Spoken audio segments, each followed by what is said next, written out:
Hello friend, नमस्ते। स्वागत है मेरे चैनल में। आइए सुनते हैं झूमर गीत। ए जी सांझे आइले भोरे भांग गोइले।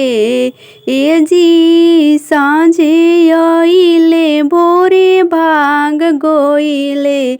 हमरा सड़िया में दगिया लगा के गोइले। हमरा सड़िया में दगिया लगा के गोइले। ए जी ननद पूछिली दगिया कैसे लागल हा। ए जी ननद पूछिली दगिया कैसे लागल हा। रतिया आइले बलमुआ लगा के गोइले। रतिया आइले तोहर भैया लगा के गोइले।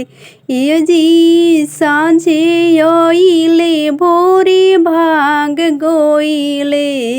ए जी सांझे आइले भोरे भांग गोइले।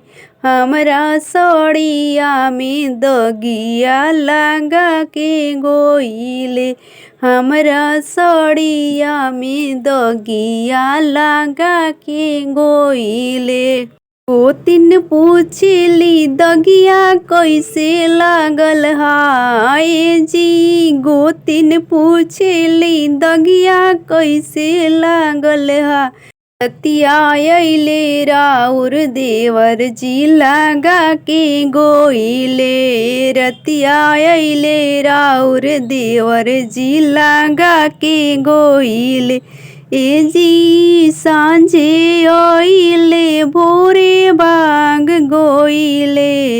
ए जी सांझे आइले भोरे भांग गोइले।